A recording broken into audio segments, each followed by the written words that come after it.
There are some stories where the fear fades once the night is over. People return home. The sun rises, and whatever they thought they saw slowly becomes nothing more than an old memory carried into adulthood. But in the fall of 1952, something happened in the hills of West Virginia that refused to stay buried in the past. For the people involved, the terror of that night didn't end when they ran from the woods. If anything, there was only the beginning. Because to this day, no one fully agrees on what 7 people encountered on the dark hillside near the small town of the Flatwoods. Some believed it was something not of this world. Others claimed fear and darkness transformed an ordinary encounter into American folklore. But whatever stood waiting for them in those woods, it terrified them badly enough to flee for their lives. In 1952, America had become obsessed with the sky.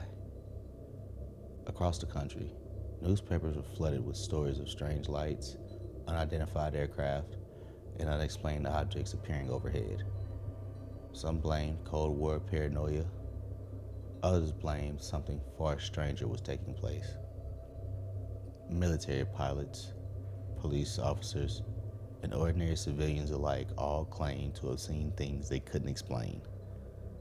And in isolated mountain towns like Flatwoods, West Virginia, stories traveled fast, especially after dark.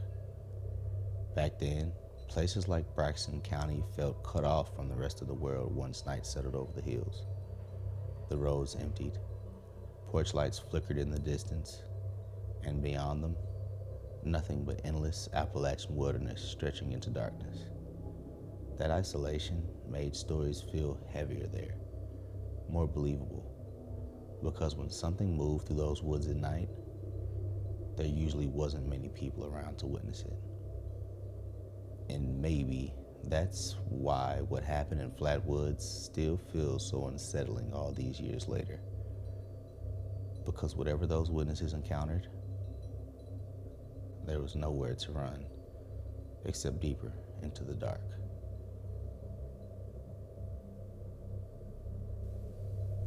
Welcome to the Book of Lore.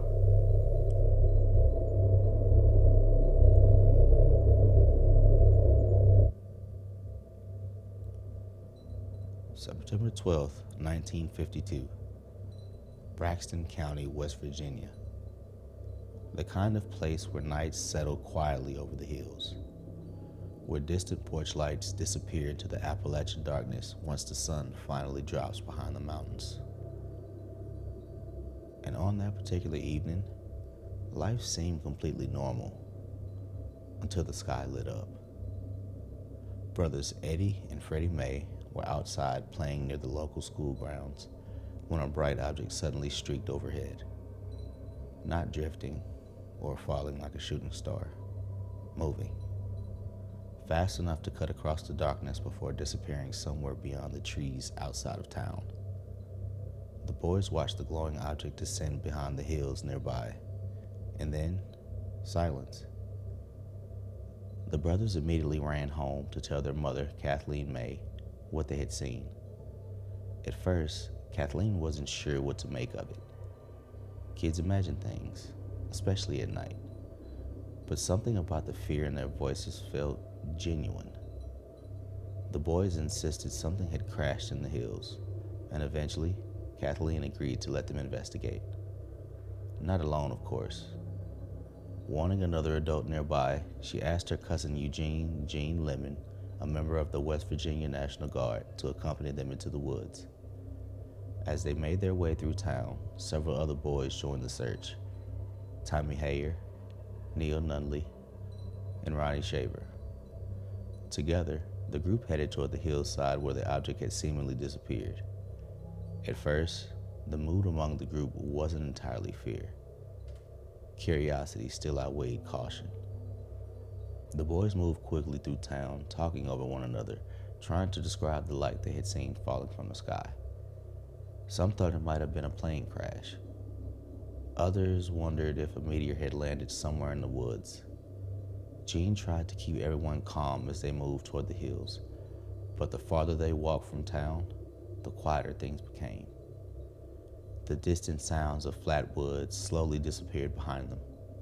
No passing cars, no voices, only the sound of leaves crunching beneath their feet as flashlights cut narrow beams through the darkness ahead. And at some point, the excitement faded, and something else took its place. The uneasy feeling that maybe they were getting too close to something they didn't understand. The woods around them felt wrong somehow. Too still. Even the boys seemed quieter now. Nobody wanted to admit they were afraid, but everyone felt it. The deeper they climbed into the hills, the more the forest seemed to swallow the light around them. At first, the mood was almost curious, like a group of kids chasing excitement on a quiet Friday night. But the deeper they walked into the darkness, the more the atmosphere began to change. The woods had gone quiet. No insects, no wind moving through the trees, just the sound of footsteps crunching against leaves and dirt beneath their feet. Then came the smell. A strange metallic odor drifting through the night air, sharp, almost burnt. With every step forward, the scent became stronger. Some witnesses would later compare it to sulfur or burning metal, and ahead of them, a pulsating red glow illuminated the top of the hill through the trees. The group slowed. Flashlights scanned the woods nervously while Gene raised his lantern toward the ridge ahead. Somewhere nearby, something shifted in the darkness. Then they saw it. At first, the witnesses struggled to understand exactly what they were looking at. The figure almost blended into the darkness around it, more shape than detail, like something standing just beyond the edge of comprehension. Gene reportedly raised the lantern higher, trying to make sense of what stood near the trees ahead. And slowly, certain details began separating themselves from the darkness. The glowing eyes, the shape of the head, the towering height of the figure. Some witnesses would later struggle to fully describe the creature because it didn't resemble anything familiar enough for comparison. Not human, not animal, but something else entirely. And maybe that uncertainty made the encounter even more terrifying, because fear becomes far worse when the mind can't categorize what it's seeing. What stood before them didn't resemble anything human. Witnesses described a towering figure with a glowing red face and a head shaped almost like the ace of spades. Its eyes reflected the flashlight beams with an orangish-green glow that cut through the darkness around it. And beneath the head, something stranger. Some described folds hanging from the body, resembling a long skirt or robe swaying in the cold night air. Others struggled to describe it at all, like their minds couldn't fully process what they were seeing. Then the figure moved. According to witnesses, the creature rose upward to nearly 10 feet tall before gliding silently toward the group. Not stumbling through the woods, smoothly, effortlessly. And then came the sound. A growl so unnatural that whatever curiosity the group had moments earlier instantly turned to panic. Gene reportedly dropped his lantern as everyone turned and ran down the hillside. No one stayed long enough to look back, and even after escaping the woods, the encounter still wasn't over. Several witnesses later became physically ill. Some described nausea so intense they struggled to stand. Others complained of burning sensations in their throat, nose, and eyes. One witness reportedly suffered temporary paralysis for a short time afterward. And perhaps, most unsettling of all, the smell lingered. That strange sulfur-like odor seemed impossible to wash away, as though whatever they encountered had followed them home. And for some of the witnesses, in a way, it had. Long after the encounter ended, the memory of the night continued lingering over the town. The witnesses were forced to relive the experience repeatedly as reporters and investigators arrived asking questions. Every interview reopened the fear all over again. Every retelling brought them back to that hillside, back to the smell, back to those glowing eyes staring through the dark. And while skeptics across the country debated whether the encounter was real, the people involved still had to live with whatever they believed they saw. Imagine trying to sleep after an experience like that. Every sound outside your window suddenly unfamiliar. Every shadow stretching a little too long across the room. The woods surrounding Flatwoods likely felt different after that night. Not comforting, but watchful. Sleep didn't come easily after that night. How could it? One moment you're walking through familiar woods near your hometown, and the next, you're staring into the face of something your mind can barely explain. Local newspapers quickly picked up the story. And before long, reporters from across the country began arriving in Braxton County searching for answers. Because this wasn't just happening during any random year. 1952 was already flooded with reports of strange lights and unexpected objects appearing across American skies. And suddenly, this small Appalachian town found itself at the center of one of the most infamous paranormal encounters in American history. Almost overnight, Flatwoods transformed from a quiet West Virginia town into the focus of national fascination. Newspapers sensationalized the story. Artists created dramatic illustrations of the creature based on witness descriptions. And as the story spread, so did the theories. Some believed the witnesses encountered an extraterrestrial being. Others claimed it was evidence of secret military activity hidden deep within the Appalachian Mountains. The encounter quickly became larger than the people involved. It became part of America's growing obsession with the unknown. And the more the story spread, the harder it became separating fact from folklore. Because once fear reaches enough people, stories begin changing. Details shift. Rumors evolve. And eventually, legends take on lives of their own.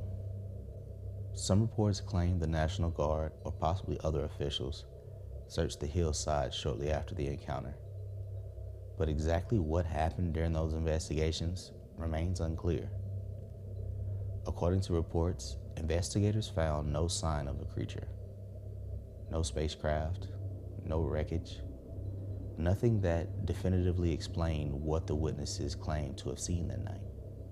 But still, some details kept the story alive.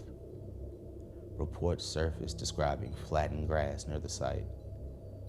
Others claimed the strange metallic odor still lingered in the area afterward. But without physical evidence, skepticism quickly followed. To many people, the entire story sounded impossible. Critics dismissed the encounter as hysteria, or a misunderstanding born from fear, darkness, and imagination. But the witnesses rarely changed their accounts, especially Kathleen May. For years afterward, she insisted the group encountered something real on that hillside. Not a prank, not a hallucination, and not something easily explained away. Whether the encounter truly involved something paranormal or not, the fear those witnesses carried afterward was genuine. And maybe that's part of why the story survived. Years later, investigators eventually proposed an explanation many believed finally solved the mystery once and for all. For years, the mystery remained unsolved. No evidence strong enough to confirm the encounter. No explanation convincing enough to fully dismiss it either. Then eventually, investigators believed they found an answer. Not paranormal, not extraterrestrial, something ordinary. At least, ordinary enough to explain away the impossible. The owl theory. And according to this explanation, the witnesses never encountered a creature at all. Instead, what they saw was a large barn owl perched in a tree overlooking the hillside. The glowing eyes described that night may have simply been reflections from the group's flashlights. The meteor seen earlier in the evening possibly created the illusion that something had crashed nearby. Combined with darkness, panic, and confusion, investigators believe the witnesses unintentionally transformed an ordinary animal into something terrifying. Even the dress-like appearance reported by witnesses was later theorized to have been shadows, branches, and folded wings blended together in the darkness. And the hissing or growling sounds? Possibly the owl itself reacting to several frightened people rushing toward it through the woods. To many, the explanation felt reasonable. Case closed. But even now, not everyone is convinced. Critics still point to details they believe remain difficult to explain. The reported size of the figure, the smooth gliding movement, the physical illnesses afterward, and perhaps most importantly, how multiple witnesses describe nearly identical details despite the chaos of the moment. Over time, the encounter transformed into something larger than a simple local ghost story. It became part of Appalachian folklore itself. And today, the legend remains deeply connected to West Virginia history, a story passed down through generations of locals, paranormal investigators, UFO researchers, and cryptid enthusiasts alike. And after more than 70 years, people still argue over what truly happened on that hillside near Flatwoods. Maybe it was fear. Maybe mass hysteria shaped an ordinary event into something unforgettable. Or maybe, for one night in the Appalachian woods, something unknown stared back at them from the darkness. Maybe that's why the story still survives today. Not because people believe every detail, but because deep down, most people understand what those witnesses felt on that hillside. The fear of suddenly realizing the world may be stranger than we're comfortable admitting. And whether the encounter was caused by a creature, a misunderstanding, or something in between, the legend left behind became real all the same. Because folklore doesn't survive for generations unless something about it continues haunting people long after the story ends.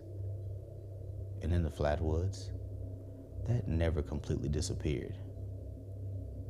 Because if you ever see a bright light streaking across the night sky, would you follow it into the woods to see where it landed? The people of Braxton County once did. And what they claimed to discover there would eventually become known as the Flatwoods Monster. New episodes of the Book of Lore release every Tuesday. Please rate, follow, and review. It greatly helps the show. Have any other lovers of lore in your life? Share with your friends, family, and loved ones to help the show become a place for lovers of the spooky, mythical, and creepy to come together. You can follow the show on Instagram, TikTok, and Threads at Book of Lore Pod. Have a great week, and thanks for listening.